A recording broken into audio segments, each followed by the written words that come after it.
where the mind is without fear and the head is held high, where knowledge is free.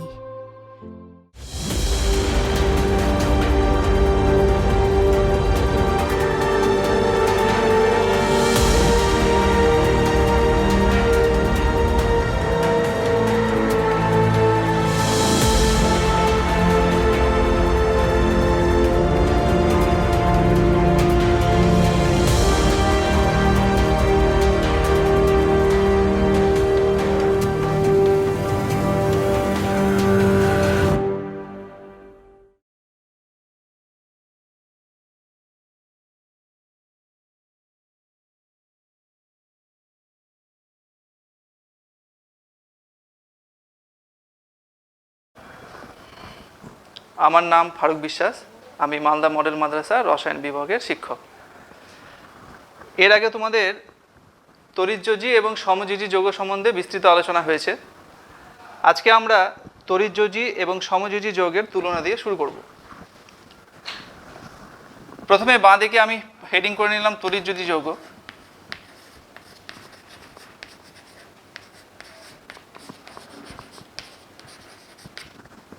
ডান পাশে লিখলাম সমযোজী যৌগ।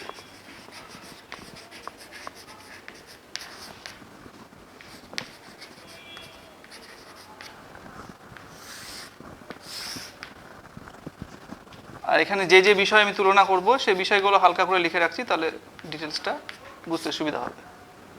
প্রথমে 1 নম্বর বিষয় দিচ্ছি বন্ধনের প্রকৃতি।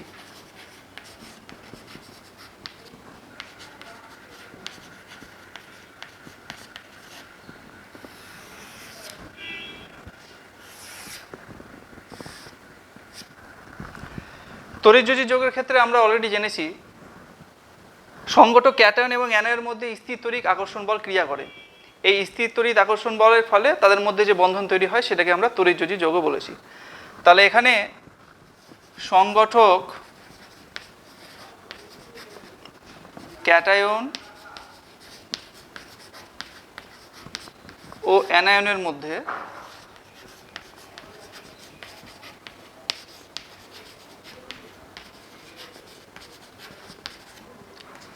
স্থির তড়িৎ আকর্ষণ বল ক্রিয়াশীল।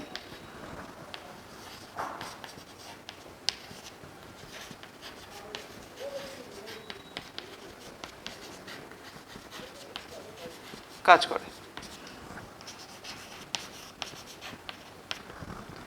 আর সমযোজী যৌগের ক্ষেত্রে কি হয়, দুটি পরমাণু থেকে অযুগ্ম ইলেকট্রন এসে প্রথমে বন্ধন জোড় তৈরি করবে, অর্থাৎ ইলেকট্রন জোড় তৈরি করবে, এবং সেই ইলেকট্রন জোড়টা দুটো পরমাণুই সমানভাবে ব্যবহার করবে। তাহলে দুটি পরমাণু থেকে আগত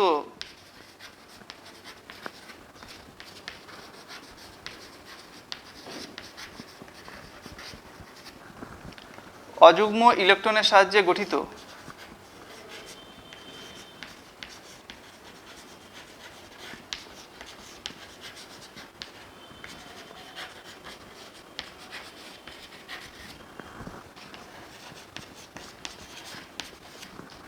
ইলেকট্রন জোড় উভয় পরমাণু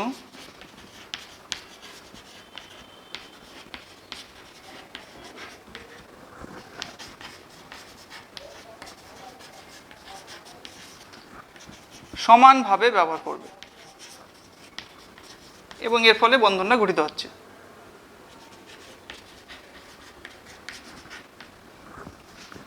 এটা গেল আমাদের প্রথম যে আলোচ্য বিষয়, তুলনার বন্ধনের প্রকৃতি। এবার 2 নম্বর চলে যাচ্ছি ভৌত অবস্থা।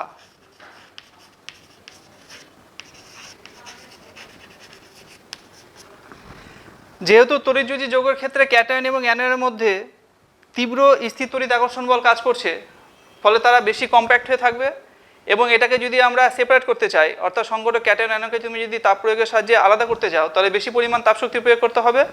সেই জন্য তড়িৎযোজী যৌগের গলনাঙ্ক স্ফুটনাঙ্ক বেশি। তাহলে গলনাঙ্ক এবং স্ফুটনাঙ্ক উচ্চ মানের হয় এদের।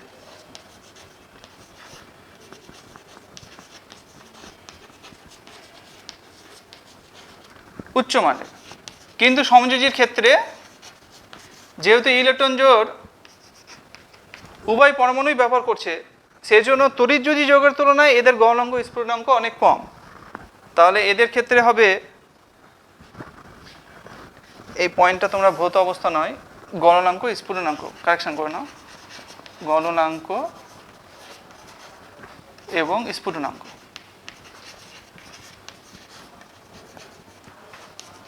তাহলে এদের আকর্ষণ বলটা যেহেতু তড়িৎযোজী থেকে কম ক্রিয়াশীল, সেই জন্য এদের গলনাঙ্ক স্ফুটনাঙ্কটা নিম্নমানের হবে। তাহলে এদের গলনাঙ্ক স্ফুটনাঙ্ক হবে নিম্নমানের। এবার 3 নম্বরে চলে যাচ্ছি, ভৌত অবস্থা।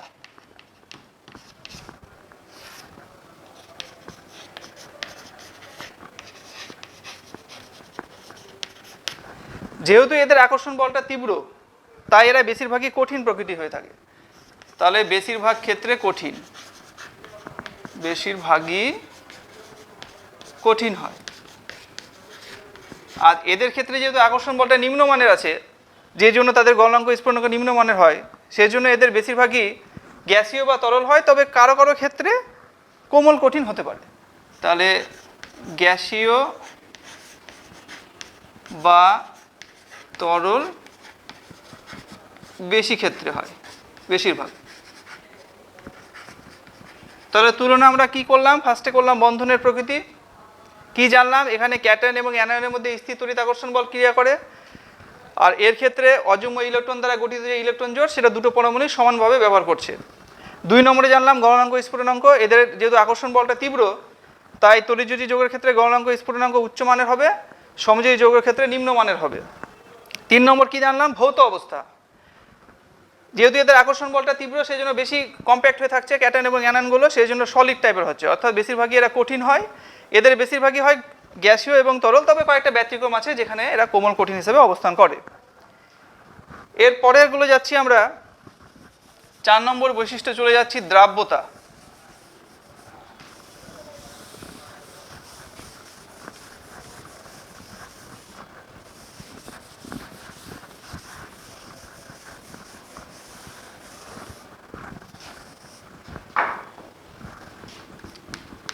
চার নম্বর বিষয়ে চলে গেলাম, দ্রাব্যতা।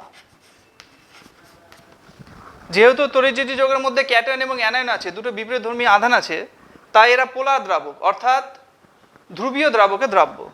তাহলে এখান থেকে আমরা জানতে পেরেছি, এর আগেও আমরা আলোচনা করেছি, যে এরা ধ্রুবীয় দ্রাবকে দ্রাব্য। আর এরা বেশিরভাগই অধ্রুবীয় দ্রাবকে, মানে নন পোলার দ্রাবকে দ্রাব্য। বেশিরভাগ অধ্রুবীয়, যেমন বেনজিন, ক্লোরোফর্ম, অধ্রুবীয় দ্রাবকে দ্রাব্য। 5 নম্বর বিষয় যাচ্ছি, তড়িৎ পরিবাহিতা। তড়িৎ পরিবাহিতা। তড়িৎযোজী যৌগ কঠিন অবস্থায় তড়িৎ পরিবহন করতে পারে না, তবে দ্রবীভূত বা গলিত অবস্থায় বা কোনো পোলার দ্রাবকে দ্রবীভূত অবস্থায় এরা তড়িৎ পরিবহন করে। তাহলে আমরা লিখব, দ্রবীভূত বা গলিত অবস্থায় তড়িৎ পরিবহন করতে পারে। দ্রবীভূত বা গলিত অবস্থায় তড়িৎ পরিবহনে সক্ষম।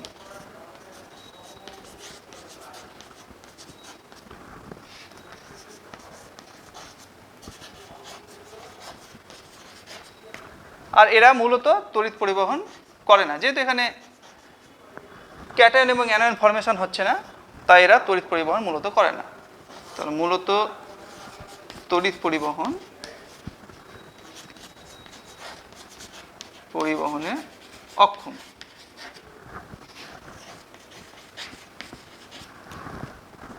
আরেকটা বিষয় আমরা কি বলতে পারবো, দিক নির্দেশিতা এবং সমবায়বতা। একসাথে লিখে দিলাম, এটা তোমরা আলাদা করে দুটো বিষয় লিখতে পারো, দিক নির্দেশিতা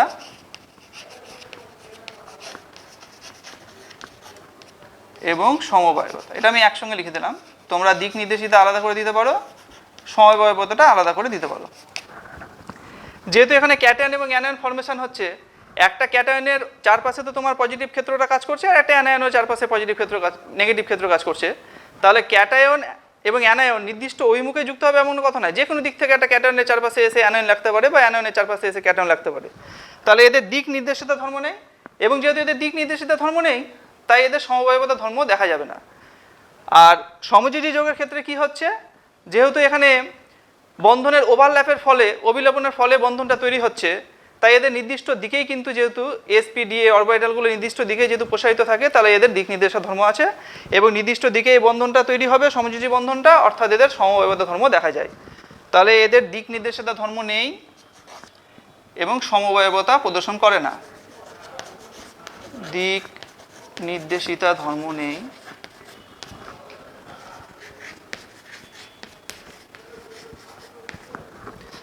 এবং সমবয়বতা প্রদর্শন করে না।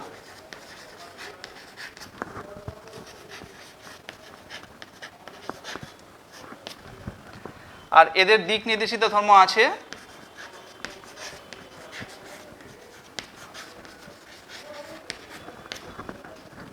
ধর্ম রয়েছে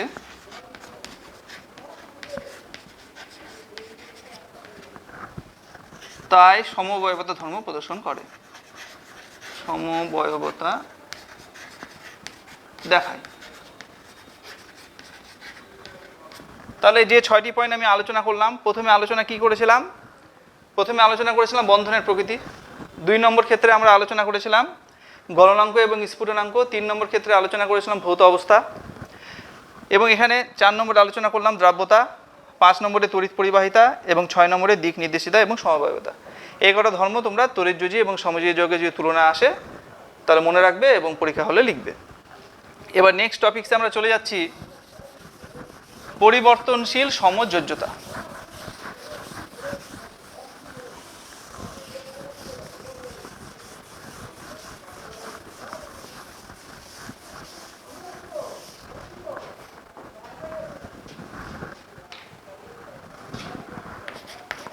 পরিবর্তনশীল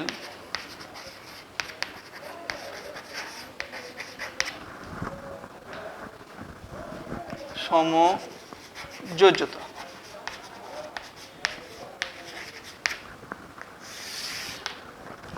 দেখা গেছে হাইড্রোজেন, অক্সিজেন, ক্লোরিন প্রভৃতি মৌলের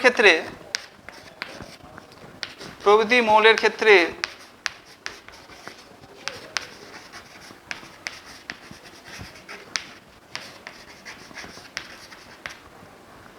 যোজ্যতা কক্ষপথের বা যোজক কক্ষের বিজোড় ইলেকট্রন সংখ্যাটাই হলো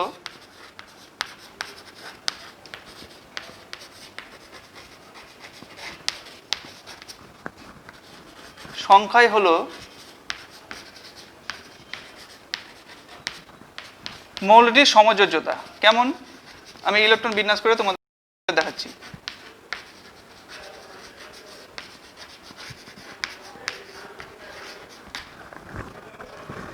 যেমন হাইড্রোজেন, এই যদি ইলেকট্রন বিন্যাস করো তোমরা তাহলে 1s1 হবে। বক্সে যদি দেখাই তাহলে একটাই ইলেকট্রন, তাহলে এখানে কটি বিজোড় ইলেকট্রন রয়েছে?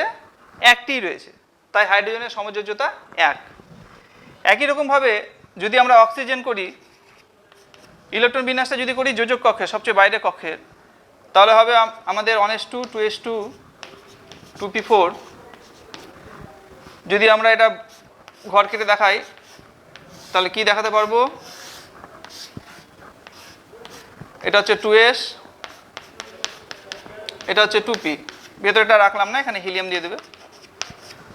তাহলে হুন্ডের সূত্র অনুসারে পিতে 4টা আছে, 1, 2, 3, 4। তাহলে হুন্ডের সূত্র অনুসারে একটা একটা করে প্রথমে দেবে, তারপর যদি এক্সেস থাকে তাহলে আবার একটা করে দেবে।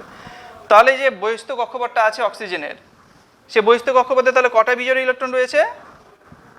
এই একটি আর এই একটি, তাহলে বিজোড় ইলেকট্রন সংখ্যা 2, তাহলে অক্সিজেনের সমযোজ্যতা 2। তাহলে এখান থেকে আমরা হাইড্রোজেনের ক্ষেত্রে দেখলাম যে হাইড্রোজেনের সমযোজ্যতা 1,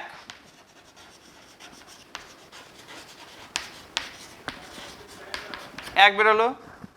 এখান থেকে আমরা দেখলাম অক্সিজেনের সমযোজ্যতা,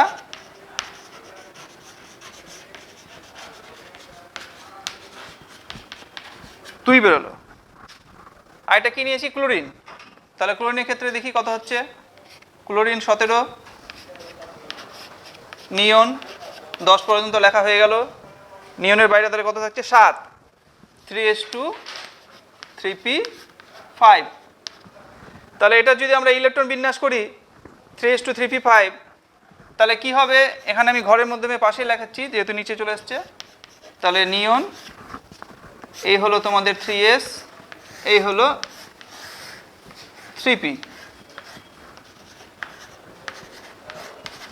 তাহলে বাইরে 7টা আছে, 3s এ 2টো পূরণ করলো, তারপরে 5টা, 1 2 3 4 5।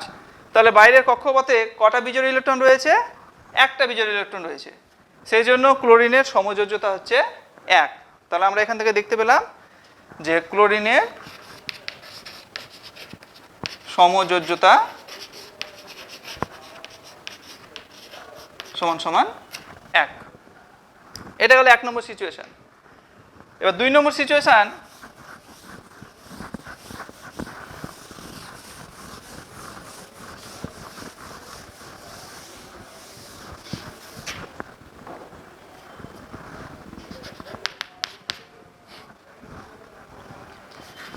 বেরিলিয়াম, বোরন, কার্বন, এদের ক্ষেত্রে কি হয়?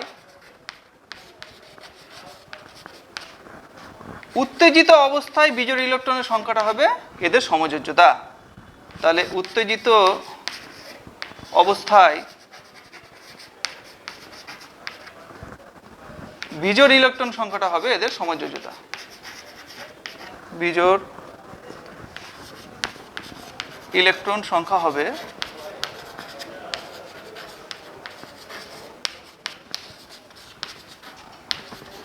এদের সমযোজ্যতা।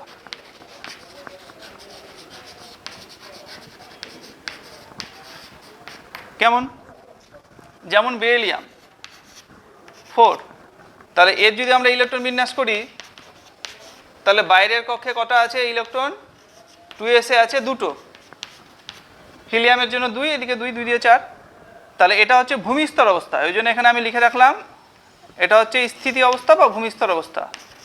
স্থিতাবস্থায় এটা হচ্ছে বেরিলিয়ামের ইলেকট্রন বিন্যাস। তাহলে এখানে খেয়াল করে দেখো 2s এ 2টোই কিন্তু জোড়া আছে, তাহলে আমরা এখান থেকে তো বিজোড় ইলেকট্রন পাচ্ছি না। তাহলে আমরা এখান থেকে ভাবতে পারি যে বেরিলিয়ামের যোজ্যতায় তাহলে নেই, সমযোজ্যতায় নেই, সমযোজী বন্ধনে অংশগ্রহণ করবে না, কারণ আমরা জানি সমযোজী বন্ধনে সর্বদা বিজোড় বা অযুগ্ম ইলেকট্রনই অংশগ্রহণ করে।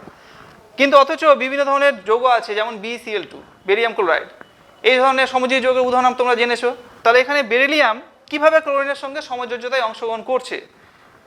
ভূমিস্তর অবস্থায় বা স্থিতি অবস্থায় বেরিলিয়ামের ইলেকট্রন বিন্যাস থেকে কিন্তু সেটা বোঝা যাচ্ছে না। তাহলে এবার বেরিলিয়ামকে যদি বাইরে থেকে শক্তি দেওয়া যায় তাহলে বেরিলিয়াম এক্সাইটেড হবে, উত্তেজিত হবে, এবং উত্তেজিত হওয়ার ফলে বেরিলিয়ামের কিন্তু যেহেতু 2s আছে, তাহলে আমরা জানি মুখ্য কক্ষপথ 2 এ কিন্তু পিও অ্যাভেলেবল আছে, তাহলে 2পিও কিন্তু অ্যাভেলেবল আছে কিন্তু ফাঁকা আছে। তাহলে পি আছে কিন্তু এখানে কোনো ইলেকট্রন নেই, ফাঁকা অবস্থায় আছে। তাহলে বাইরে থেকে যখন আমরা বেরিলিয়ামের শক্তি পরিদর্শন করব বা শক্তি দেব তখন বেরিলিয়াম উত্তেজিত হবে। এই উত্তেজিত বেরিলিয়ামের ইলেকট্রন বিন্যাসটা কি হবে? আমরা উত্তেজিত অবস্থাকে স্টার মার্ক দিয়ে লিখলে ভালো দেখতে ভালো লাগবে, তাহলে বুঝতে পারবো যে এই দুটোর মধ্যে কি ডিফারেন্সিয়েট আছে। এটা হচ্ছে নর্মাল স্টেট, স্থিতি অবস্থায় আছে, আর এটা হচ্ছে এক্সাইটেড স্টেট, উত্তেজিত অবস্থায় রয়েছে। তাহলে উত্তেজিত অবস্থায় উত্তেজিত এটা অবস্থা ইলেকট্রন বিন্যাসটা কি হবে? তাহলে এই যে 2s থেকে একটা ইলেকট্রন জাম্প করে এই 2p-তে চলে যাবে। তাহলে কি হচ্ছে?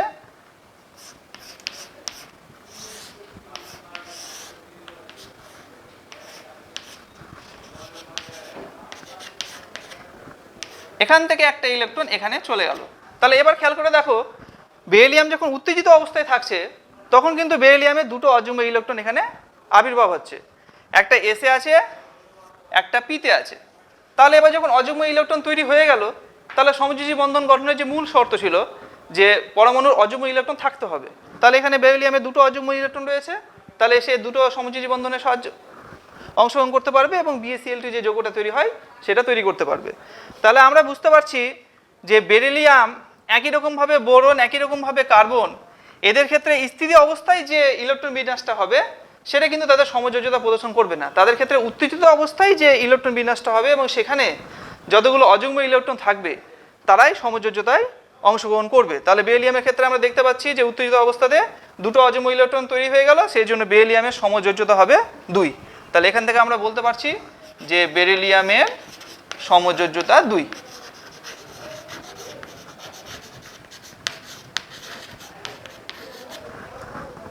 এবার কার্বনের ক্ষেত্রে দেখব। কার্বন খুব গুরুত্বপূর্ণ মৌল। যখন তোমরা জৈব রসায়ন পড়বে তখন সমস্ত যৌগের মূল উপাদান কার্বন, সমস্ত কিছুতে তোমরা দুই চোখ দিয়ে যা দেখছো তার বেশিরভাগই কিন্তু কার্বন দ্বারা গঠিত যৌগসমূহ রয়েছে। সেই জন্য কার্বনের ইলেকট্রন বিন্যাসটা আমরা এবার নেক্সটে আঁকছি।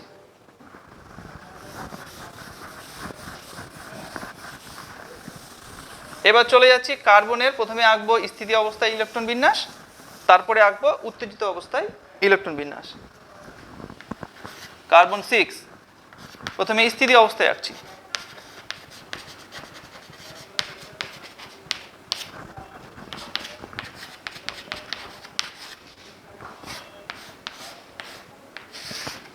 খন্ডের সূত্র অনুসারে যদি আমরা আঁকি তাহলে কি হবে? কার্বনের টোটাল 6টা, প্রথম কক্ষপথে 2টো থাকে যেটা হিলিয়াম লিখেছি আমরা, পরে 2s যাবে তাহলে 2টো এবং বাকি 2টো যাবে 2p-তে।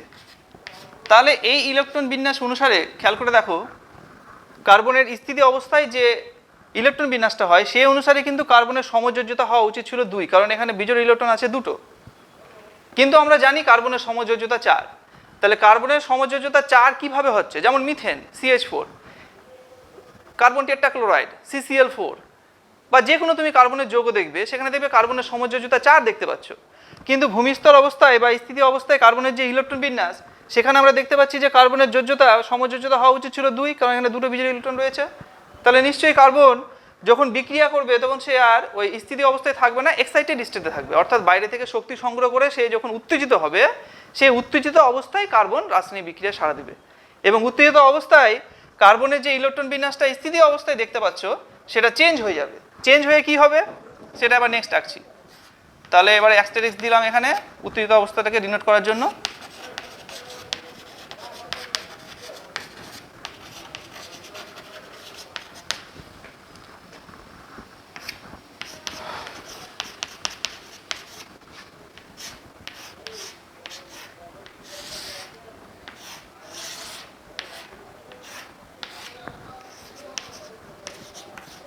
দেখো, যখনই কার্বনকে আমরা বাইরে থেকে শক্তি প্রয়োগ করছি তখনই কার্বনের এই যে 2s এর যে জোড়া ইলেকট্রনটা ছিল তার মধ্যে একটা জাম্প করে গিয়ে pz-এ ঢুকে যাবে।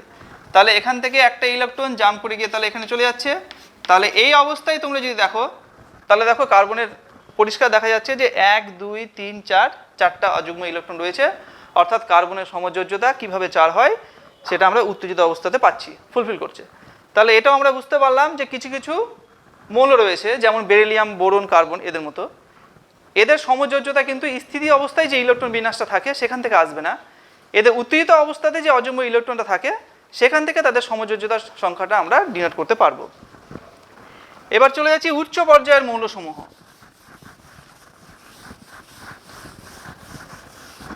মূলত ডি ব্লক মৌলসমূহ বা যাদের ডি অরবিটাল অ্যাভেলেবল আছে। উচ্চ পর্যায়ের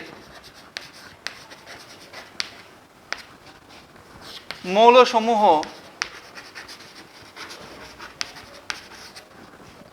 পরিবর্তনশীল সমযোজ্যতা প্রদর্শন করে।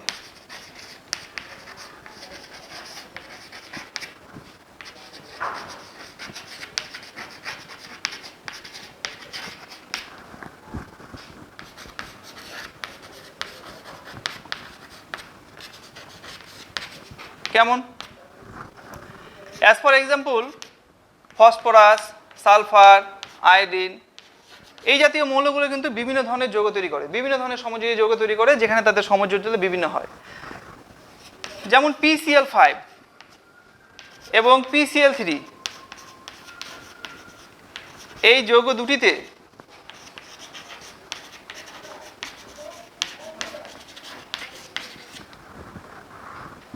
ফসফরাসের সমযোজ্যতা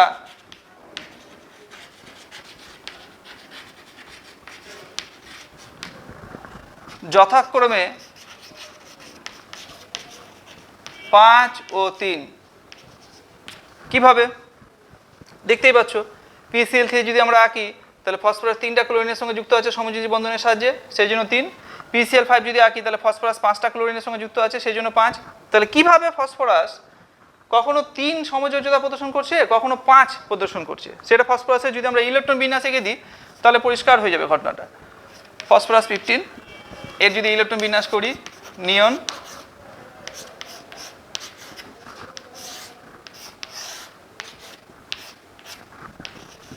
(3s2 3p3), এগুলো আমি আলাদা করে লিখছি না, এগুলো PX PY P যেটা থাকে সেটা তোমরা একসঙ্গে লিখলেও কোনো অসুবিধা নেই। তাহলে বাইরের কক্ষপথে যে ইলেকট্রন বিন্যাসটা দেখছি ফসফরাসের স্থিতি অবস্থায়, এটা স্থিতাবস্থায়, তাহলে আমরা এরকম একটা ইলেকট্রন বিন্যাস পাচ্ছি এবং এই ইলেকট্রন বিন্যাস থেকে পরিষ্কার ধারণা কমপ্লিট হয়ে যাচ্ছে আমাদের যে এই স্থিতি অবস্থায় যে ফসফরাসের ইলেকট্রন বিন্যাস সেখানে 1 2 3 তিনটি অযুগ্মূল ইলেকট্রন রয়েছে। ফলে ফসফরাস এই সমস্ত ক্ষেত্রে অর্থাৎ স্থিতি অবস্থায় যখন যৌগ গঠন করবে তখন সে sp3 সংকরায়নে অংশগ্রহণ করবে। সংকরায়ন যখন তোমরা দেখে পড়াবো এই অধ্যায়ে তখন আরও ডিটেলসে এটা আলোচনা পরে করব। তাহলে sp3 সংকরায়নে অবস্থান করবে এবং এখানে ফসফরাসের সমযোজ্যতা 3 প্রদর্শন করবে। তাহলে এই সমস্ত যোগের ক্ষেত্রে তাহলে ফসফরাসের ছবিটা তাহলে কেমন হবে, এমন টাইপের হবে এবং এই যে নিঃসঙ্গ ইলেকট্রন জোটটা রয়েছে 3s এ সেটা হবে থেকে যাবে। তাহলে এটাই হচ্ছে তোমার পিরামিডীয় চিত্র। পিরামিডীয় এই জন্য যেটাকে বন্ধ করলে তোমার কিছুটা পিরামিডের মতো দেখতে লাগছে সেই জন্য, কিন্তু যদি ফসফরাসের উপর আবার কিছু থাকতো তাহলে চতুস্থলিকের নামটা বলতাম। তাহলে পিরামিডীয় এবং চতুস্থলিকের মধ্যে ডিফারেন্সটা হচ্ছে এটাই, যখন আমরা পিরামিডীয় বলবো তখন উপরে নিশ্চয়ই লোন পেয়ার আছে, লোন পেয়ার আছে বলে ওটাকে আমরা ইগনোর যদি করে দিই তাহলে আমরা দেখো ছবিটা কিছুটা পিরামিডের মতো লাগছে, এই জন্য আমরা এটাকে পিরামিডীয় বলছি। এবার চলে যাচ্ছি PCl5 যোগে কিভাবে ফসফরাস সমযোজ্যতা 5 হচ্ছে সেটা বোঝার জন্য। তাহলে এটা আমরা আঁকলাম ফসফরাসের স্থিতি অবস্থায় এবং স্থিতি অবস্থায় আমরা দেখতে পেলাম 3টে অযুগ্ম ইলেকট্রন এবং 3টে অযুগ্ম ইলেকট্রন 3টে ক্লোরিনের সঙ্গে বন্ধনে অংশগ্রহণ করবে। এটা একটা ক্লোরিনের অযুগ্ম, এটা একটা ক্লোরিনের অযুগ্ম, এটা একটা ক্লোরিনের অযুগ্ম দিয়ে তৈরি হয়ে যাবে তোমার PCl3। এবার PCl5 কিভাবে তৈরি হচ্ছে সেদিকে যাচ্ছি।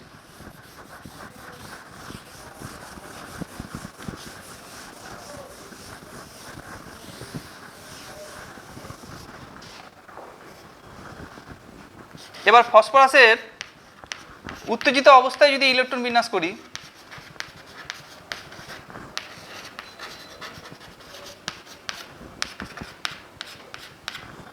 তাহলে কি হবে,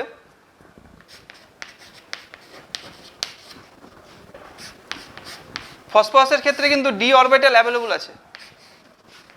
আমি ডিটা এখানে পাশে লিখলাম,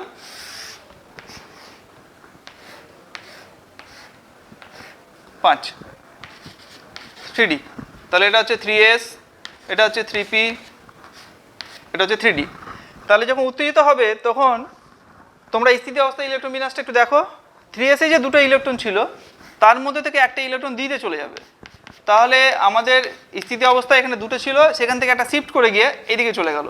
তাহলে সংকরায়নটা কি হচ্ছে, একটা s, 3টা p, একটা d। তাহলে এটাকে আমরা বলবো sp3d সংকরায়ন।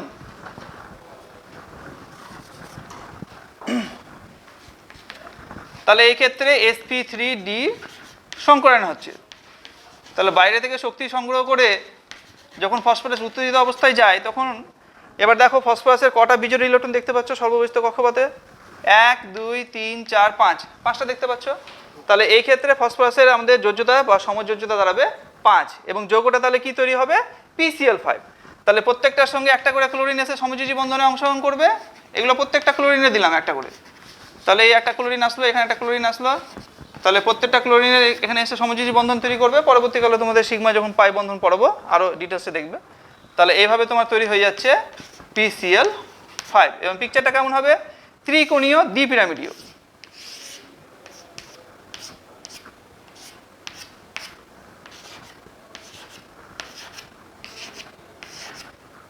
এটাকে আমরা বলছি ত্রিকোণীয় দ্বিপিরামিডীয়।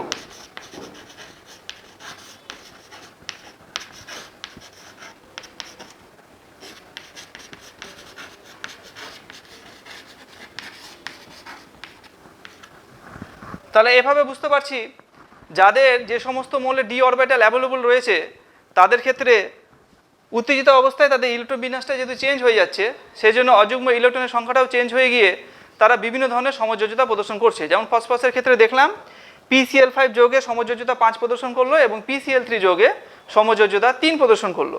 এবার চলে যাচ্ছি সালফারের ক্ষেত্রে, যে সালফার কিভাবে বিভিন্ন ধরনের সমযোজ্যতা প্রদর্শন করছে।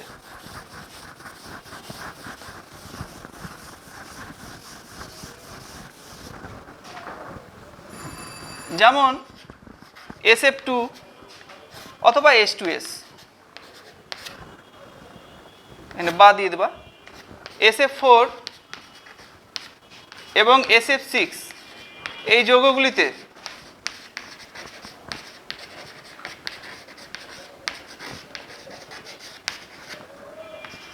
সালফারের সমযোজ্যতা হবে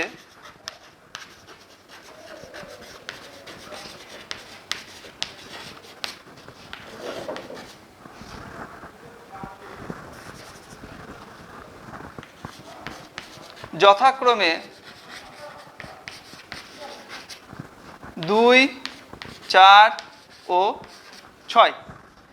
তাহলে কিভাবে 2, 4 ও 6 হচ্ছে সেটা আমি তোমাদের সালফারের ইলেকট্রন বিন্যাস করে ধাপে ধাপে বুঝাচ্ছি। সালফারের ক্ষেত্রে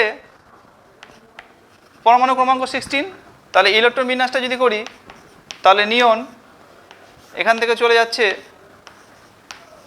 3s2 3p4,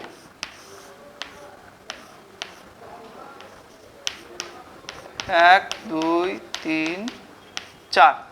তাহলে এই ক্ষেত্রে দেখো যখন সালফার স্থিতি অবস্থায় থাকছে স্থিতাবস্থায়, তাহলে কেমন ইলেকট্রন বিন্যাসটা তোমরা দেখতে পাচ্ছ, যে সালফার স্থিতি অবস্থায় ইলেকট্রন বিন্যাস প্রদর্শন করছে, যেটা সেখানে দুটি অযুগ্ম ইলেকট্রন রয়েছে, এটা একটা অযুগ্ম ইলেকট্রন রয়েছে, এটা একটা অযুগ্ম ইলেকট্রন রয়েছে। তাহলে এই অবস্থায় সালফার কিন্তু সমযোজ্যতা 2 প্রদর্শন করবে। কেমন? তাহলে এই ক্ষেত্রে sp3 সংকরায়ন হবে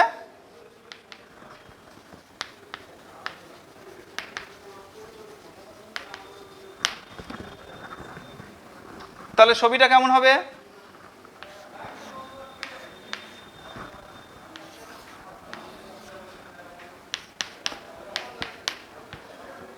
এই যে এখানে গোল গোল করে লিখছি সেটা এই নিঃসঙ্গ ইলেকট্রন জোড়টাকে লিখছি।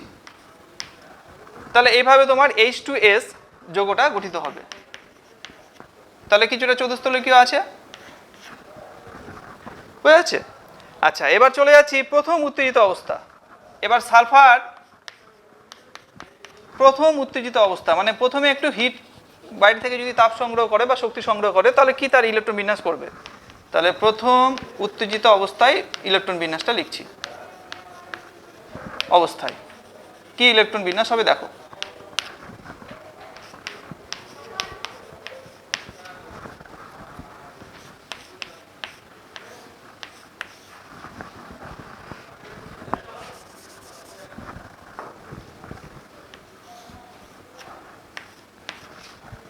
সালফারের ক্ষেত্রে 3D অ্যাভেলেবল আছে।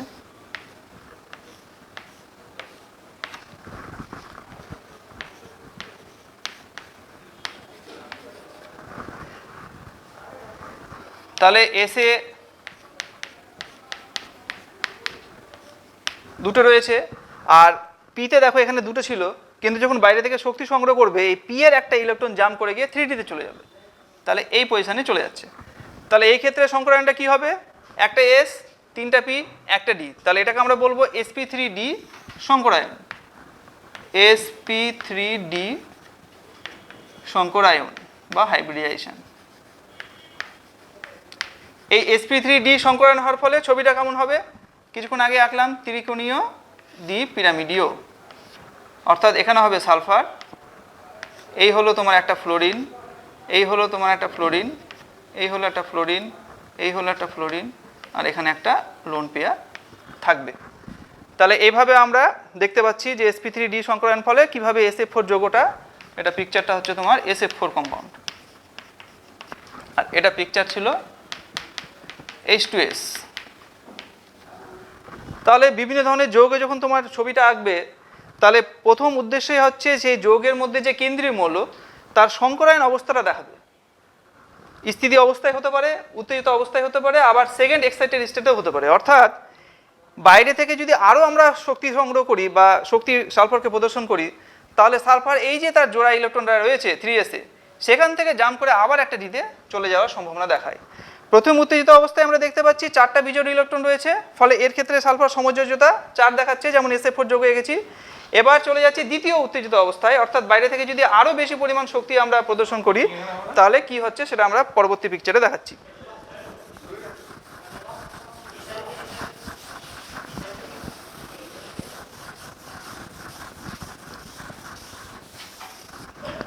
এবার চলে যাচ্ছি সালফারের দ্বিতীয় উত্তেজিত অবস্থা।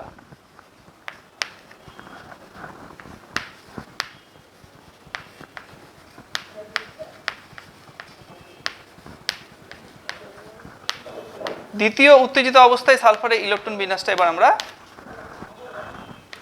লিখছি।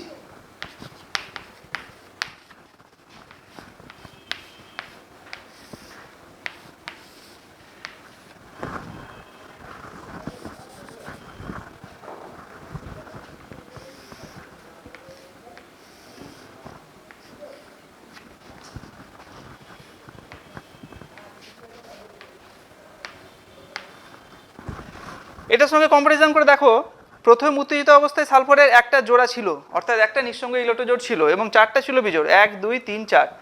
যখন এই অবস্থাতে আরও বেশি পরিমাণ শক্তি সালফার সংগ্রহ করবে বা গ্রহণ করবে, তখন এই সালফার এসের যে নিঃসঙ্গ ইলেকট্রন জোড় সেখান থেকে একটা আবার বিজোড় হয়ে গিয়ে 3D প্রবেশ করবে। তাহলে ইলেকট্রন বিন্যাসটা দ্বিতীয় উত্তেজিত অবস্থায় কি দাঁড়াবে? প্রত্যেকটাতে তাহলে একটা করে ইলেকট্রন চলে যাচ্ছে এবং এর ফলে কটা হচ্ছে 1 2 3 4 5 6, তাহলে 6টা এবার অযুগ্ম ইলেকট্রন থাকছে। ফলে সালফার এই ক্ষেত্রে 6টা যেহেতু অযুগ্ম ইলেকট্রন থাকছে তাই সমযোজ্যতা কত প্রদর্শন করবে? 6, যেমন SF যৌগ। তাহলে এই ক্ষেত্রে সংকরায়নটা কি তৈরি হবে? একটা S, 3টা P, 2টো D। তাহলে আমরা লিখবো এটাকে sp3d2 সংকরায়ন এবং ছবিটা হবে অষ্টতলকীয়। তাহলে SF6 যৌগের ছবিটা আমি আঁকছি এবার, অষ্টতলকীয় পিকচার।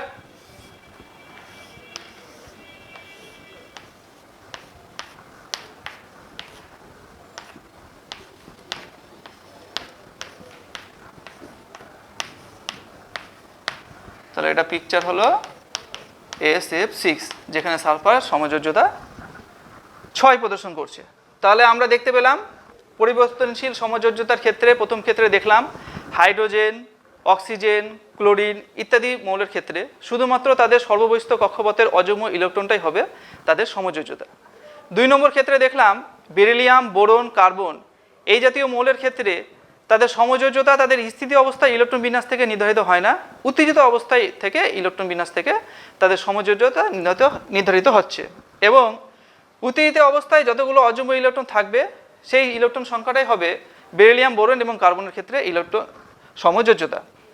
3 নম্বর ক্ষেত্রে দেখলাম উচ্চ পর্যায়ে যারা মৌল রয়েছে, অর্থাৎ যাদের ডি অরবিটাল বা এফ অরবিটাল অ্যাভেলেবল রয়েছে, তাদের ক্ষেত্রে এক একটি মৌল বিভিন্ন ধরনের সমযোজ্যতা প্রদর্শন করে। যেমন আমরা কি দেখতে পেলাম, ফসফরাস PCl5 যৌগে সমযোজ্যতা 5 প্রদর্শন করছে, PCl3 যৌগে সমযোজ্যতা 3 প্রদর্শন করছে। আবার সালফারের ক্ষেত্রে কি দেখলাম, H2S যৌগে সালফার সমযোজ্যতা 2 প্রদর্শন করছে, SF4 যৌগে 4 প্রদর্শন করছে এবং SF6 যৌগে সমযোজ্যতা 6 প্রদর্শন করছে। এবং এই যে ভ্যারিয়েবল সমযোজ্যতা কেন প্রদর্শন করছে, তার পিছনে মূল কারণটাই হচ্ছে বাইরে থেকে ইলেকট্রন গ্রহণ করে যদি তার ফাঁকা কক্ষক থাকে, যেমন ডি বা এফ কক্ষক থাকে, তাহলে বাইরে থেকে যখনই তারা শক্তি সংগ্রহ করবে সেই ফাঁকা কক্ষকে নিঃসঙ্গ ইলেকট্রন জোড় থেকে ইলেকট্রন প্রবেশ করে গিয়ে বিজোড় ইলেকট্রনের সংখ্যা বা অযুগ্ম ইলেকট্রনের সংখ্যা চেঞ্জ হয়ে গিয়ে তাদের সমযোজ্যতাটাও চেঞ্জ হয়ে যাচ্ছে। এবার নেক্সট টপিক আমরা চলে যাব অষ্টক সূত্রের ব্যতিক্রম।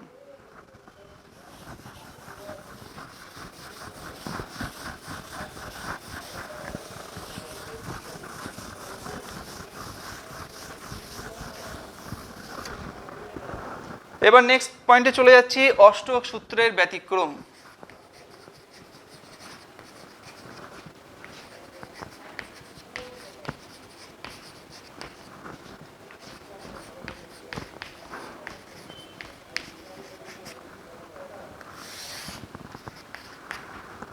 প্রথম ব্যতিক্রম আলোচনা করছি অসম্পূর্ণ অষ্টক।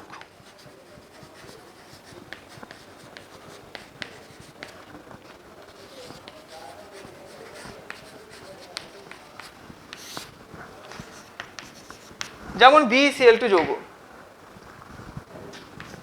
এই BeCl2 যে যৌগটা লিখছি এটা যদি আমি আমাদের একে করি তাহলে কিছুক্ষণ আগে আমরা জেনে নিয়েছি যে বেরিলিয়াম উত্তেজিত অবস্থায় দুটি অযুগ্ম ইলেকট্রন থাকে এবং তার সমযোজ্যতা 2 হয়, সেই জন্য BeCl2 হয়েছে, দুটো ক্লোরিনের সঙ্গে লেগেছে। তাহলে ক্লোরিনের সঙ্গে যদি BeCl2টা আমরা এখানে আঁকি তাহলে কেমন পিকচারটা হবে, তাহলে দেখো ক্লোরিনের বাইরে 7টা, আরেকটা ক্লোরিনের বাইরে 7টা,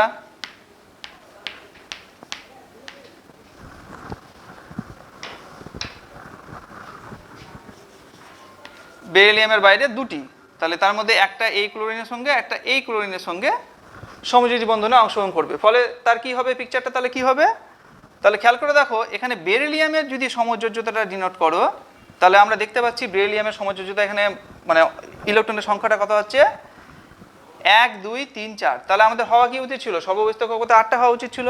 এখানে ক্লোরিন যদি ডিনোট করো তাহলে ক্লোরিনে দেখো 8টা হয়ে যাচ্ছে, এই ক্লোরিনে দেখো 8টা হয়ে যাচ্ছে, কিন্তু শুধুমাত্র বেরিলিয়ামের ক্ষেত্রে আমরা দেখতে পাচ্ছি যে ইলেকট্রন সংখ্যাটা হচ্ছে, ইলেকট্রনের সংখ্যা হচ্ছে 4, তাহলে এখানে অষ্টক পূর্ণ হলো না, তাহলে এটা একটা অসম্পূর্ণ অষ্টকের উদাহরণ, তাহলে ইলেকট্রনের সংখ্যা 4 হচ্ছে, তাই অসম্পূর্ণ অষ্টক হলো।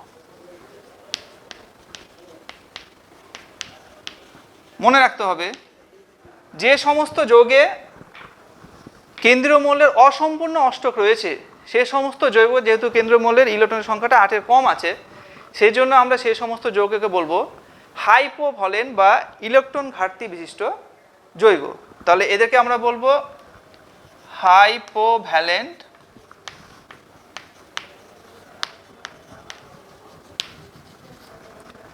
বা ইলেকট্রন ঘাটতি বিশিষ্ট যৌগ।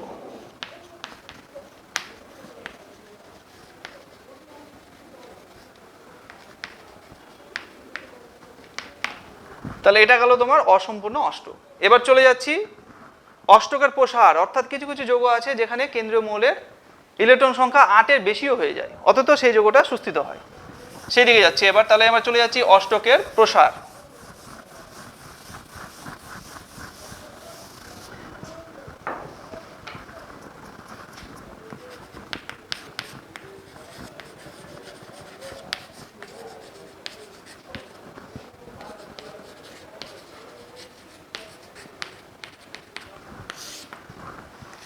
এক্সাম্পল গিভেন নিচ্ছি আমরা PCl5 যৌগ,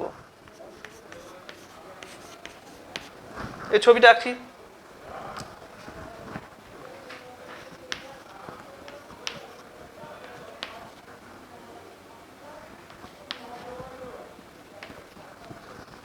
ক্লোরিনের বাইরে 7টা, এই একটা করে বিজোড় আলাদা করে রাখছি,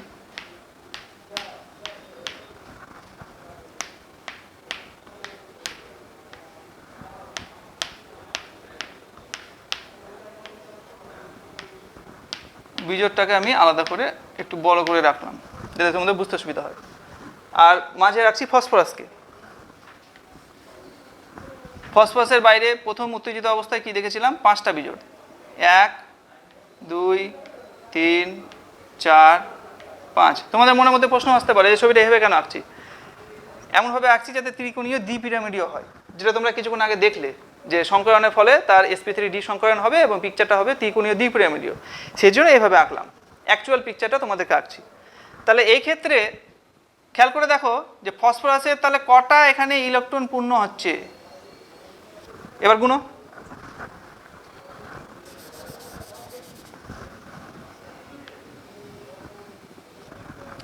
এক 2 3 4 5 6 7 8 9 10, তাহলে এখানে 8টার থেকে বেশি হচ্ছে, তাহলে এটাকেই আমরা বলছি অষ্টকের প্রসার, অথচ PCl5 যৌগটা তৈরি হয় সুস্থিত যৌগ।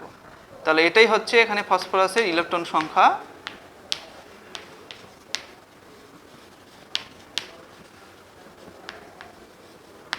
দাঁড়াচ্ছে 10, তাহলে এটাই হচ্ছে অষ্টকের প্রসার। তাহলে যে সমস্ত যৌগে কেন্দ্রীয় মৌলের ইলেকট্রন সংখ্যা 8-এর বেশি হবে সেটাকে বলবো আমরা অষ্টকের প্রসার। তাহলে অষ্টকের প্রসার যদি হয় তাহলে সেই যৌগটাকে কি বলবো, সেই যৌগটাকে আমরা বলবো হাইপার ভ্যালেন্ট কম্পাউন্ড। তাহলে এই সমস্ত যৌগকে বলবো হাইপার, ওটা হাইপোভ্যালেন্ট ছিল, এটা হচ্ছে হাইপার ভ্যালেন্ট কম্পাউন্ড। যৌগ।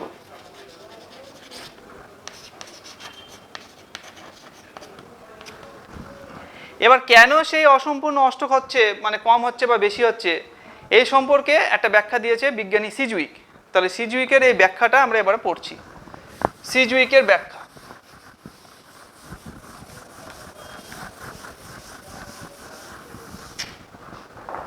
সিজউইক তত্ত্ব লিখছি, বিজ্ঞানী সিজউইক।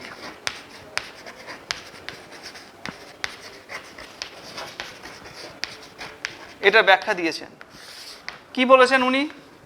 উনি বলেছেন প্রথম পর্যায়ের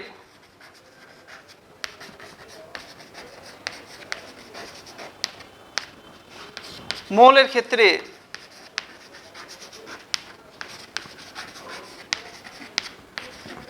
সর্বাধিক সমযোজ্যতা হবে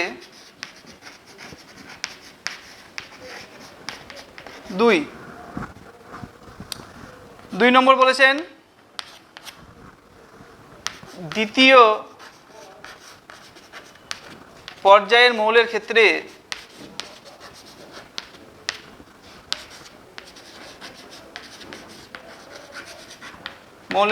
সর্বাধিক সমযোজ্যতা হবে 4। 3 নম্বর কি বলেছেন? তৃতীয় ও চতুর্থ পর্যায়ের মৌলের ক্ষেত্রে সর্বাধিক সমযোজ্যতা হবে 6। আর পঞ্চম এবং তার অধিক, পঞ্চম এবং তার অধিক পর্যায়ের মৌলের ক্ষেত্রে সর্বাধিক সমযোজ্যতা সংখ্যা হবে 7, 8, 9 ইত্যাদি, যে কোনো একটা।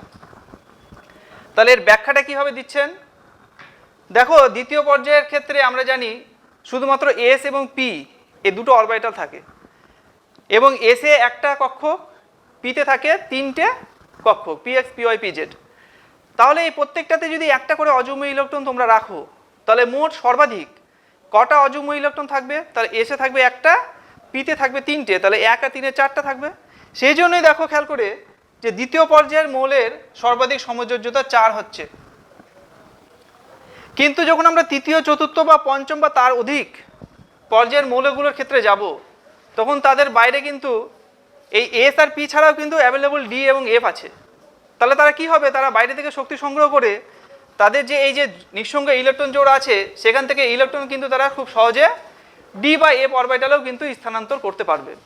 এবং এই স্থানান্তর করার ফলে তারা সর্বাধিক সমযোজ্যতার সংখ্যা তাদের স্থিতি অবস্থায় যে হওয়া উচিত সেখান থেকে ভ্যারিয়েবল করতে পারে। যেমন ফসফরাসের ক্ষেত্রে আমরা দেখেছি যে 3 এবং 5 হয়, সালফারের ক্ষেত্রে দেখেছি 2 হয়, 4 হয়, 6 হয়, আয়োডিনের ক্ষেত্রে আমরা বলেছি যে 1 হয়, 3 হয়, 5 হয়, 7 হয়, এগুলো আমরা দেখেছি। তাহলে এই হলো আমাদের সিজুইক তত্ত্ব। এবার আমরা চলে যাব নেক্সট টপিকস, আয়নীয় যৌগে সমযোজী ধর্মের বিকাশ।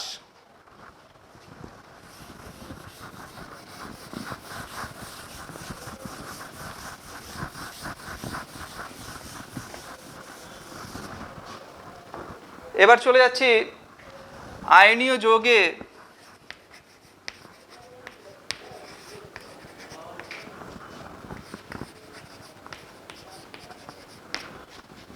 সমযোজী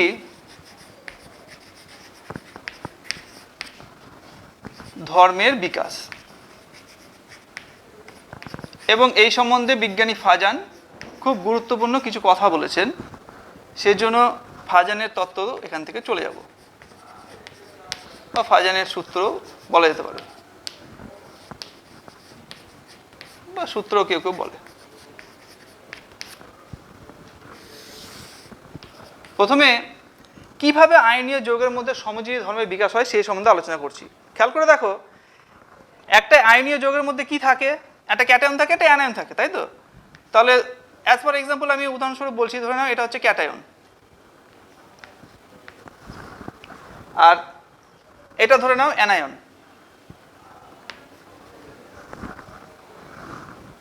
এটা ধরে নাও ক্যাটায়ন, আর এটা ধরে নাও অ্যানায়ন, ক্যাটায়ন অ্যানায়ন।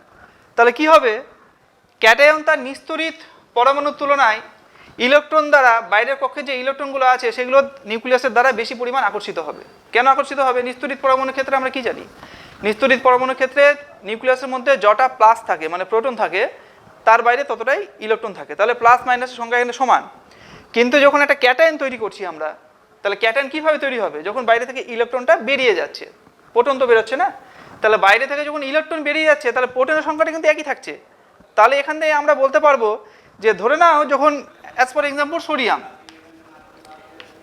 এর বাইরে 11টা প্রোটন ছিল, 11টা ইলেকট্রন ছিল নর্মাল অবস্থায়, তাহলে 11টা প্রোটন যেটাকে আমরা প্লাস ধনাত্মক চার্জ বলছি বা এটাই নিউক্লিয়াসের চার্জ বলছি, সেই 11টা প্রোটন যখন বাইরের কক্ষের ইলেকট্রনগুলোকে আকর্ষণ করবে, আর পরবর্তী ক্ষেত্রে Na প্লাসের ক্ষেত্রে কি হচ্ছে 11টা প্রোটন আর 10টা ইলেকট্রন, তাহলে এই 11টা প্রোটন যখন বাইরের কক্ষের ইলেকট্রনগুলোকে আকর্ষণ করবে তাহলে 10টার প্রতি আকর্ষণ বল 11টার বেশি হবে না 11টার প্রতি আকর্ষণ বল বেশি হবে? তাহলে এখানে যে নিউক্লিয় চার্জ, এখানে ইলেকট্রন সংখ্যা কমে যাওয়ার ফলে পার ইলেকট্রন প্রতি যে নিউক্লিয়াসের যে আকর্ষণ বল সেটা কিন্তু ক্যাটায়নের ক্ষেত্রে বৃদ্ধি পেয়ে যাচ্ছে নিস্তড়িত পরমাণুর তুলনায়। তাহলে আমরা দেখতে পাচ্ছি যে ক্যাটায়নের ক্ষেত্রে নিউক্লিয়াস তারই নিস্তড়িত পরমাণুর অবস্থার তুলনায় সর্ববহিস্থ কক্ষপথে ইলেকট্রনগুলো বেশি পরিমাণ আকর্ষণ করে থাকে। অ্যানায়নের ক্ষেত্রে তার রিভার্স ঘটনা ঘটছে। অ্যানায়নের ক্ষেত্রে কি হবে? ধরে নাও Cl মাইনাস, একটা Cl একটা Cl মাইনাস, তাহলে এটার কি হয় নিস্তড়িত অবস্থায় 17টা প্রোটন 17টা ইলেকট্রন।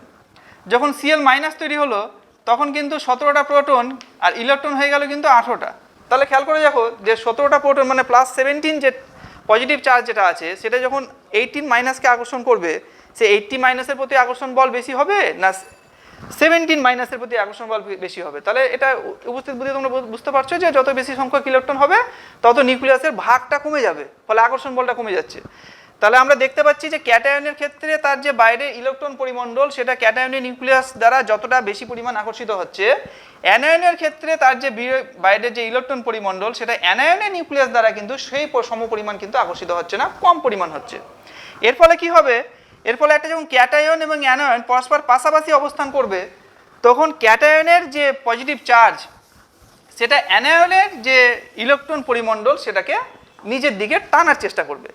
একই রকমভাবে ক্যাটায়নের যেটা নিউক্লিয়াস সেটা অ্যানায়নের নিউক্লিয়াসকে, যেহেতু দুটোই প্লাস প্লাস আছে, তাহলে সেটাকে বিকর্ষণ করার চেষ্টা করবে। আবার বলছি, ক্যাটায়নের যেটা ধনাত্মক পরিমণ্ডল বা নিউক্লিয় চার্জ সেটা অ্যানায়নের যে বাইরের সর্ববহিস্থ কক্ষপথের ইলেকট্রন পরিমণ্ডল আছে সেটাকে নিজের দিকে টানবে, কারণ অপোজিট চার্জ পরস্পরকে আকর্ষণ করে।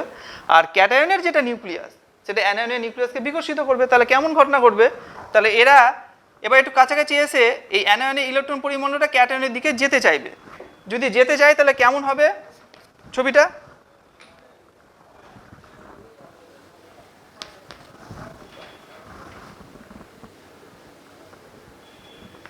তাহলে দেখো অ্যানায়নের যে বাইরের কক্ষে ইলেকট্রন পরিমণ্ডল সেটা ক্যাটায়নের দিকে আস্তে আস্তে যেতে চাইলো। তারপর নেক্সটে কি হবে? নেক্সটে গিয়ে এবার ভিতরে সম্পূর্ণরূপে প্রবেশ করবে, অর্থাৎ ওভারল্যাপের যে সিচুয়েশনটা সেটা আস্তে আস্তে অ্যারাইজ হবে।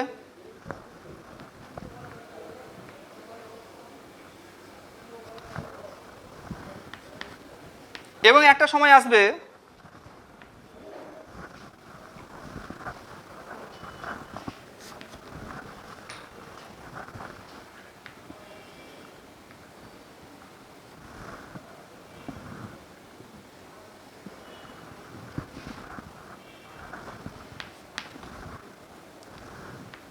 অর্থাৎ দেখো প্রথমে ক্যাটায়ন অ্যানায়ন ইন্ডিভিজুয়াল আলাদাভাবে ছিল, কিন্তু যেই ক্যাটায়ন অ্যানায়নের ইলেকট্রন পরিমণ্ডলকে নিজের দিকে আকর্ষণ করছে, আকর্ষণ করার পর কিন্তু আস্তে আস্তে আস্তে আস্তে অ্যানায়নের ইলেকট্রন পরিমণ্ডলে গিয়ে কিন্তু ওভারল্যাপ করে গেল। তাহলে ওভারল্যাপ যে মুহূর্তে করলো সেই মুহূর্তে সেটাকে আমরা কি বলবো? সেই মুহূর্তে বলবো সমযোজী যৌগ। তাহলে সমযোজী যৌগ এই মুহূর্তে তৈরি হয়ে যাচ্ছে। তাহলে প্রথমে ছিল আয়নীয় চরিত্র বা আয়নীয় যৌগ,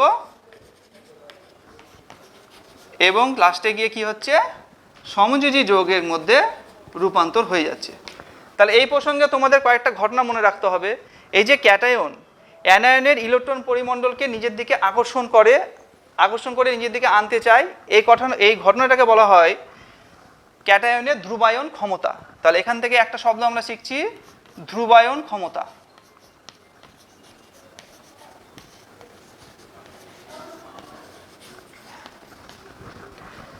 আরেকটা শব্দ আমরা কি জানছি? এই যে ক্যাটায়ন অ্যানায়নকে নিজের দিকে আনতে চাইছে, যে ওভারল্যাপ করছে, এই ওভারল্যাপ হওয়ার ফলে তাহলে অ্যানায়নও চাইবে ক্যাটায়নের দিকে চলে যেতে। তাহলে অ্যানায়ন যে ক্যাটায়নের দিকে চলে যেতে চায়, অর্থাৎ অবিলিপ্ত হতে চায়, ওভারল্যাপের বাংলা শব্দ হচ্ছে অবিলিপ্ত, অবিলিপ্ত যে হতে চায়, এই অ্যানায়নের এই অবিলিপ্ত হওয়ার ঘটনাটাকে বলবো আমরা ধ্রুবীয়তা। তাহলে শব্দগুলো তোমরা কিন্তু বুঝবে, ধ্রুবীয়তা। আর এই যে ঘটনাগুলো ঘটছে, অর্থাৎ ক্যাটায়ন অ্যানায়নের ইলেকট্রন পরিমণ্ডলকে যে নিজের দিকে অবিলুপ্ত করছে, এই ঘটনাটাকে আমরা বলবো ধ্রুবায়ন বা পোলারাইজেশন। তাহলে ঘটনাটার নাম হচ্ছে ধ্রুবায়ন বা পোলারাইজেশন, ইংরেজিতে বলা হয় পোলারাইজেশন। তাহলে আমরা কি দেখতে পাচ্ছি, কিভাবে একটা আয়নীয় যৌগ আস্তে আস্তে আস্তে আস্তে সমযোজী যৌগতে রূপান্তরিত হবে। এবার সমস্ত আয়নীয় যৌগ কি সমযোজী যৌগতে রূপান্তরিত হবে? অবশ্যই হবে না, তাহলে তো আয়নীয় যৌগের অস্তিত্বই থাকতো না। তাহলে কাদের ক্ষেত্রে আয়নীয় যৌগ সমযোজী চরিত্র লাভ করবে আর কাদের ক্ষেত্রে করবে না, অর্থাৎ বিভিন্ন ধরনের তড়িৎযোজী যৌগের মধ্যে কার আয়নীয় চরিত্র বেশি হবে, কার সমযোজী চরিত্র বেশি হবে, এই সম্পর্কে বিজ্ঞানী ফাজান যে তত্ত্বগুলো বলেছে, সেই তত্ত্বগুলো আমরা এবার ধাপে ধাপে শিখব। এবং সে তত্ত্ব শেখার আগে আমরা আয়নীয় বিভব বলে যে একটা কথা আছে সেটা আমরা জেনে নিচ্ছি। তাহলে এবার আমরা চলে যাচ্ছি আয়নীয় বিভব বা আয়নিক পটেনশিয়াল।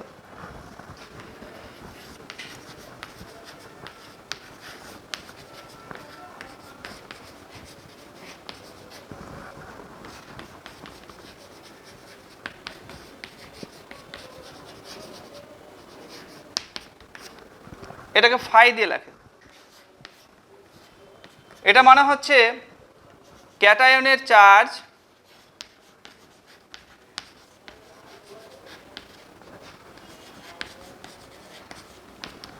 বাই ক্যাটায়নের ব্যাসার্ধ।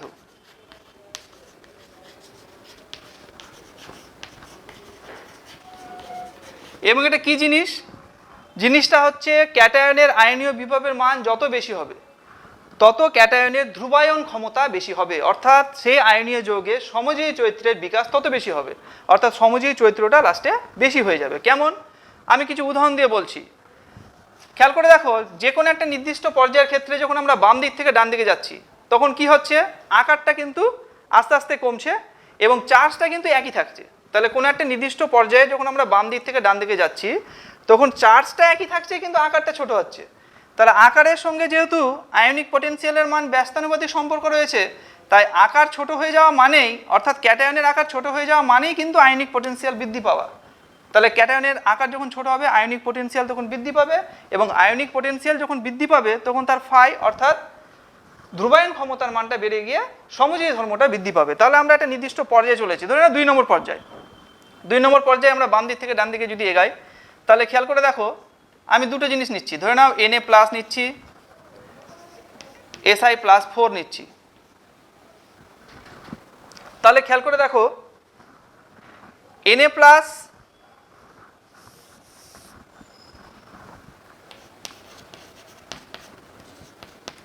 তাহলে বাম দিক থেকে যখন ডান দিকে যাচ্ছি তাহলে চার্জও বাড়ছে আবার সাইজটাও ছোট হচ্ছে, কারণ সিলিকনের সাইজটা সোডিয়াম থেকে ছোট, যেহেতু বাম দিক থেকে ডান দিকে গেলে একটা পর্যায়ের মধ্যে চার্জটা ছোট, এই সাইজটা ছোট হয়, আবার সোডিয়াম থেকে সিলিকনের চার্জটা আবার এখানে বেশি। তাহলে দুটোই, চার্জ বেশি হওয়ার জন্য কিন্তু ফাই বাড়ছে, আবার সিলিকনের সাইজ ছোট হয়ে যাওয়ার জন্য কিন্তু ফাই বাড়ছে। তাহলে আমরা বলতে পারবো যে Na+ এর যে ফাইয়ের মান সেটা অবশ্যই সিলিকনের যেটা ফাইয়ের মান তার থেকে ছোট হবে।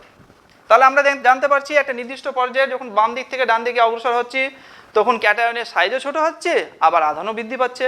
দুটোর সম্মিলিত প্রভাবের জন্য আয়নিক পটেনশিয়ালের মানটা এতটাই বেড়ে যাচ্ছে যে তার সেই ক্যাটায়নের ধ্রুবায়ন ক্ষমতা বেড়ে যাচ্ছে, ফলে সমযোজী ধর্ম বেড়ে যাচ্ছে। তাহলে আমরা ফাইয়ের মান যেহেতু এটা দেখতে পাচ্ছি, তাহলে আমরা বলতে পারবো একটা নিচ্ছি NaCl যৌগ, একটা নিচ্ছি SiCl4 যৌগ, তাহলে কোনটা বেশি সমযোজী? তাহলে SiCl4 যৌগের যেহেতু ফাইয়ের মানটা বেশি, তাহলে SiCl4 যৌগ হবে বেশি সমযোজী, আর এটা হবে কম সমযোজী বা বেশি আয়নীয়। কম সমযোজী বা বেশি আয়নীয়। এবার একটা নির্দিষ্ট শ্রেণীর উপর থেকে নিচের দিকে নামবো, তাহলে কি হচ্ছে? তাহলে এটা টোকা নাও তোমরা। এবার চলে যাচ্ছি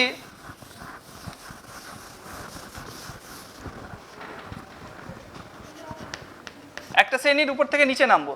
তাহলে আমি সেই অনুযায়ী লিখছি, ধরে নাও লিথিয়াম, সোডিয়াম, পটাশিয়াম। তাহলে এর ক্ষেত্রে আমরা নিচ্ছি ধরে নাও Li প্লাস, Na প্লাস, পাশাপাশি লিখছি কম্প্যারিজন করার সুবিধা হবে।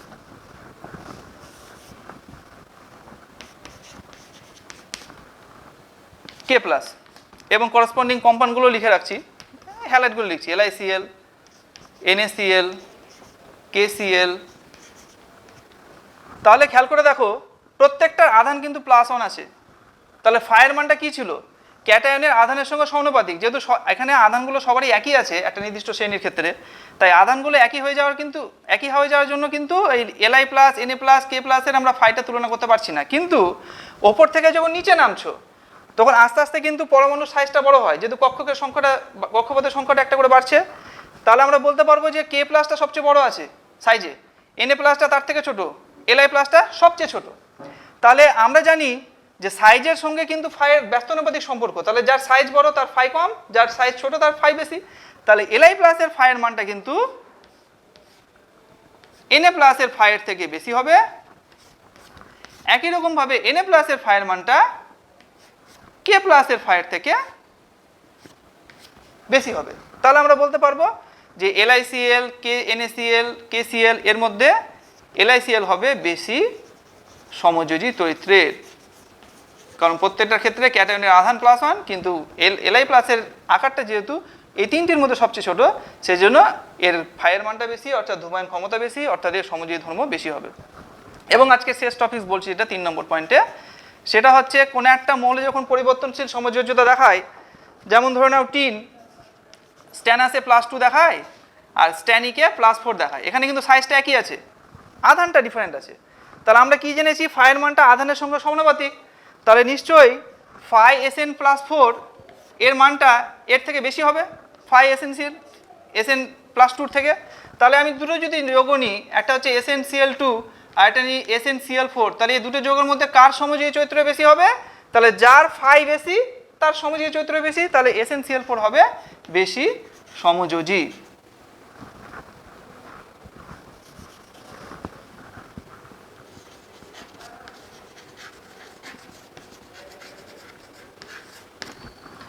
তাহলে আজকে এই অবধি থাকলো। এরপরের দিন আমরা ফাজানের সূত্রগুলো ধাপে ধাপে আলোচনা করব। আজকে কি কি পড়লাম জাস্ট একটা গ্লান্স দিয়ে দিচ্ছি, লুক অ্যাট এ গ্ল্যান্স।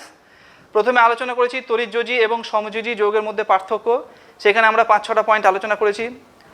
তারপর আলোচনা করেছি পরিবর্তনশীল সমযোজ্যতা, সেখানে কেন পরিবর্তনশীল সমযোজ্যতা দেখায় বা কারো ক্ষেত্রে কেন উত্তেজিত অবস্থাতেই অযুগ্ম ইলেকট্রন সংখ্যাটা যোজ্যতা নির্ধারণ করে তার সমযোজ্যতা, সেটাও সম্পর্কে জেনেছি। অষ্টক সূত্রের ব্যতিক্রম জেনেছি, একটা অসম্পূর্ণ অষ্টক সূত্র দেখেছি যেখানে 8-এর থেকে কম হয় কেন্দ্রীয় মৌলের যোজক কক্ষে ইলেকট্রনের সংখ্যা। একটা দেখেছি অষ্টকের প্রসারণ, অর্থাৎ যেখানে কেন্দ্রীয় মৌলের যোজক কক্ষে ইলেকট্রন সংখ্যা 8-এর থেকে বেশি হয়ে যাচ্ছে, কম হয়েছে BCl2 যোগে, বেশি হয়েছে PCl5 যোগে। কমটাকে আমরা বলবো হাইপোভ্যালেন্ট কম্পাউন্ড, বেশিটাকে বলবো হাইপারভ্যালেন্ট কম্পাউন্ড। এবং শেষে যেটা আলোচনা করলাম যে কিভাবে আয়নীয় যৌগের মধ্যে সমযোজী চরিত্রের বিকাশ ঘটে এবং আয়নীয় বিভব কি, আয়নীয় বিভবের সঙ্গে কিভাবে একটা নির্দিষ্ট যৌগের মধ্যে আরেকটা যৌগের সঙ্গে যখন তুলনা করব কে বেশি সমযোজী হবে কে কম সমযোজী হবে, এই নিয়ে আজকে আলোচনা করলাম। এর পরের ক্লাসে তোমাদের ফাজানের সূত্র ডিটেলসে আলোচনা করব। আজকের ক্লাস তাহলে এখানেই শেষ করছি।